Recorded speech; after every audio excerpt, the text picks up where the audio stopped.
Di bagian sebelumnya, turnamen Akademi Roh pun dimulai. Namun Tang San, Dai Mumbai, dan Mang Ho Jun yang masih belum selesai mendownload kekuatan cincin rohnya absen, sehingga Sri Lanka harus berusaha keras untuk mengulur waktu. Beruntung di detik-detik terakhir ketika semuanya sudah KO, Tang San akhirnya muncul dengan kekuatan baru yang sangat mengejutkan semua yang hadir di sana. Tak butuh waktu lama, ia pun sanggup mengalahkan perwakilan terakhir dari tim kedua Akademi Tiando. Setelah Akademi Sri Lanka dinyatakan menang dalam pertandingan hari ini, mereka pun bergegas kembali ke Akademi untuk mempersiapkan diri di babak kedua yang dijadwalkan 2 hari lagi. Sementara itu, anggota bangsawan yang merasa tak puas dengan kemenangan Sri Lanka memerintahkan Tai Long agar menyuruh kakeknya yang merupakan Master Roh dengan 8 cincin untuk membunuh Tang San. Diceritakan Tai Long sebenarnya juga terpaksa menurutinya karena keluarganya terikat hutang budi dengan kerajaan Tiando. Di malam harinya, kakek Tai Long mendatangi tempat Tang San dan langsung membius Yowu. Ia meminta Tang San ikut dengannya jika tak ingin ada kekacauan. Tang San pun menurutinya karena ia menyadari ada perbedaan kekuatan yang sangat besar. Sesampainya di luar, kakek Tai Long menyampaikan tujuannya datang ke sini adalah untuk membunuh Tang San atas perintah dari kerajaan Tiando. Namun Tang San tak gentar sedikit pun asalkan tak melibatkan teman-temannya yang lain, ia bersedia bertarung sampai mati. Singkat cerita, setelah melihat tekad Tang San, kakek Tai Long berubah pikiran dan justru memberikan Tang San sebuah challenge. Yaitu jika Tang San bisa melewati pintu gerbang akademi dengan selamat, maka ia akan pulang dan tak akan mencelakai siapapun.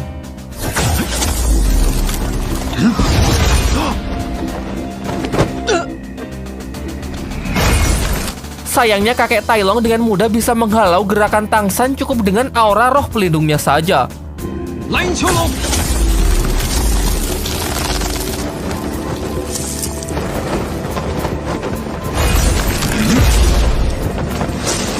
Setelah mencoba berbagai cara namun tak ada satupun yang berhasil, Tang San pun menggunakan roh pelindung rahasianya dengan melepaskan palu Hou-Tian tepat ke kakek Tai Long. Menyaksikan kekuatan legendaris tersebut, kakek Tai Long sangat terkejut dan langsung menanyakan siapakah identitas Tang San yang sebenarnya. Pada awalnya Tang San menolak menceritakannya, namun perlawanannya sia-sia bahkan setelah kedatangan Liu Erlong dan Pak Kepala Akademi yang berusaha membantu. Master Sho yang menyusul meminta agar mereka berdua pergi terlebih dahulu lalu menyuruh Tang San untuk memberitahukan siapakah nama ayahnya. Dengan tegas Tang San mengatakan kalau ayahnya bernama Tang Hao. Sesaat ia mendapatkan kesempatan untuk bergerak cepat melewati pintu gerbang sesuai dengan kesepakatan. Akan tetapi kini hal itu sudah tidak penting lagi, karena setelah tahu bahwa Tang San memang putra dari Tang Hao, kakek Tai Long memanggilnya Tuan Muda dan bergegas memberikan hormat. Kemudian ia meminta maaf dan mengaku bahwa dirinya adalah anak buah dari ayahnya Tang San. Di tengah pembicaraan mereka, datanglah kakek Dugu yang langsung membius Tai Long serta kakeknya karena mengira mereka berniat mencelakai Tang San. Akan tetapi setelah tahu kalau ini cuma salah paham, ia segera melepaskan mereka berdua dari pengaruh racunnya. Seusai tersadar, kakek Tai Long meminta agar semuanya keluar ruangan karena ia ingin berbicara empat mata dengan Tang San. Di sini ia lalu menceritakan hubungannya dengan Tang Hao kepada Tang San. Ia menjelaskan kalau di masa lalu kesetiaannya amat tinggi terhadap ayah Tang San tersebut. Ia bersedia melakukan apapun bahkan jika harus mengorbankan nyawa. Sampai pada suatu ketika, Tang Hao memerintahkannya untuk melakukan perjalanan ke Pulau Dewa, sebuah wilayah di luar dunia dahulu yang dikatakan berada sangat jauh melintasi samudera. Namun ternyata pulau yang dimaksud sebenarnya tidak pernah ada. Tang Hao menyadari bahwa perang besar melawan Balai Roh Pelindung akan segera terjadi, sehingga ia melakukan ini dengan tujuan menghindarkan kakek Tai Long dari perang tersebut agar garis keturunan keluarga Tai tidak akan musnah. Setelah tahu niat baik dari tuannya tersebut, ia pun bergegas kembali. Sayangnya perang telah berakhir yang menewaskan istri dari Tang Hao, dan Tang Hao sendiri menjadi buronan yang keberadaannya tidak ia ketahui. Bersama klannya, ia lantas menyerang Balai Roh Pelindung untuk membalaskan dendam dari keluarga Tang San. Sayangnya dengan jumlah yang sedikit, mereka pun dapat dikalahkan lalu diusir dari kerajaan Balai Roh Pelindung yang kemudian ditampung di kota Tiando. Hal inilah yang menjadi alasan ia memiliki hutang budi kepada bangsawan kerajaan Tiando. Setelah mendengarkan cerita itu, kemudian Tang San bertanya mengenai dugaannya kalau Tang Hao adalah dalang di balik kejahatan orang-orang di Akademi Changhui, termasuk kasus obat mutasi roh di desanya Mang Ho Jun dan racun yang meracuni Du Guyan. Akan tetapi kakek Tai Long meragukan hal itu karena ia sangat mengenal ayah Tang San yang selalu berbuat kebajikan. Seusai pembicaraan tersebut, Tangsan pergi menemui kakek Dugu yang sejak tadi sudah menunggunya. Kakek Dugu lalu menceritakan bahwa ia baru saja kembali dari Akademi Changhui untuk melakukan penyelidikan. Di sana ia mendapatkan fakta bahwa Sikyu ternyata berada di bawah pengaruh hipnotis dari orang yang bernama Sinian. Kakek Dugu lalu mencoba menggunakan racunnya untuk menekan efek kekuatan pengendali pikiran yang ditanamkan di kepala Sikyu dan ternyata cukup berhasil. Lalu Sikyu yang kembali mendapatkan potongan ingatannya meminta kakek Dugu untuk mengaturkan waktu dan tempat di mana ia bisa menemui Tangsan karena ada hal penting yang ingin ia bicarakan. Singkat cerita, kakek Dugu mempertemukan Tangsan dan Sikyu di gua tempat tinggalnya. Sikyu kemudian menjelaskan bahwa Sinian, master roh dari Akademi Changhui yang kemarin juga sempat menghipnotis Tangsan, berniat memanfaatkan Sri Lanka untuk menjalankan sesuatu rencana yang jahat. Namun ia sendiri juga belum tahu sebenarnya apa rencana jahat tersebut. Ia lalu juga mengungkapkan bahwa setelah terlepas dari pengaruh kekuatan pengontrol pikiran, potongan ingatan masa lalunya perlahan mulai kembali, sehingga ia ingin segera membongkar kedok dari Sinian dan menghancurkannya sebagai bentuk balas dendam. Pembicaraan pun ditutup dengan permintaannya agar Tangsan bersedia bekerja sama untuk menyelesaikan masalah ini. Sebagai gantinya, ia akan membantu Tangsan untuk mencari keberadaan dari Tang Hao, ayah dari Tangsan. Setelah menyampaikan hal tersebut, ia pun segera pergi dan menyuruh Tangsan agar menunggu informasi lebih lanjut.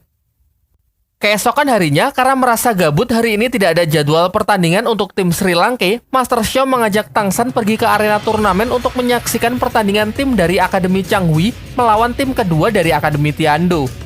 Pertandingan ini dinilai agak aneh karena Akademi Changhui terlihat sangat percaya diri dengan hanya mengirimkan Sikyu sebagai perwakilan akademi untuk mengikuti turnamen.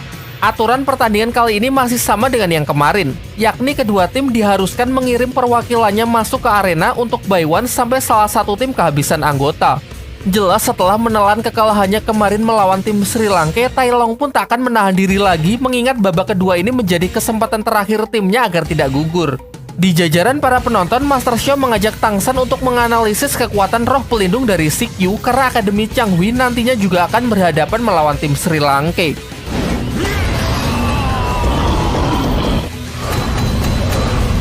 Kembali ke arena, Tai Long yang sudah lebih dulu melancarkan beberapa serangannya dengan mudah bisa dihindari oleh Sikyu.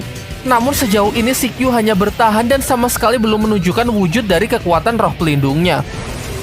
Tiba-tiba, kekuatan dan kecepatan Tai Long menurun drastis akan ia sedang menahan rasa sakit dari dalam tubuhnya. Di sisi lain, semuanya pun dibuat tercengang karena sama sekali tak melihat Sikyu melancarkan serangan.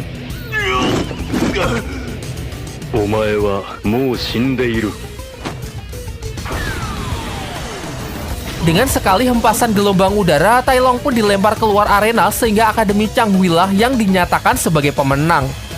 Singkat cerita, pertandingan hari ini pun selesai dengan kemenangan Akademi Changhui yang begitu cepat membantai satu persatu anggota tim kedua Akademi Tiando. Meskipun tidak berhasil menganalisis kekuatan roh pelindung dari Sikyu saat pertarungan, Master Xiao tetap berusaha mencari tahu dengan menjelajahi seisi arena untuk menemukan petunjuk. Di tempat tersebut, ia berhasil mendapatkan sedikit petunjuk yang mungkin saja nanti dapat berguna untuk mencari cara dalam mengatasi roh pelindung Sikyu yang nampaknya sangat overpower. Sesampainya di akademi, Master Xiao memberitahukan temuannya ini kepada Dai Mubai. Ia berspekulasi bahwa mungkin hanya Mang Hojun dan Dai Mubai lah yang bisa mengcounter kekuatan dari Sikyu. Namun mengingat masih ada 2 pertandingan lagi sebelum Sri Lanka melawan Akademi Changhui, ia menyuruh mereka berdua agar tidak ikut bertarung dulu di kedua pertandingan tersebut guna menjadi senjata rahasia untuk melawan Sikyu. Sementara itu, untuk mempersiapkan pertandingan, Tangsan berinisiatif membuatkan baju tempur yang menurutnya bisa sedikit membantu saat pertarungan.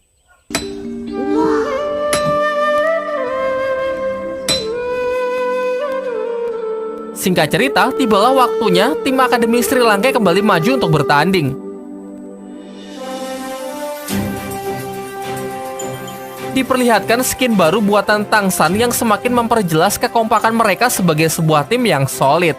Akan tetapi berbeda dari pertandingan sebelumnya, pertandingan kali ini adalah Battle Royale 5 versus 5. Dengan menyisakan Dai Mubai dan Mang Hojun, seluruh anggota Sri Lanka pun maju untuk mewakili nama akademinya melawan Akademi Tameng Gajah yang terkenal dengan pertahanan tak tertembusnya.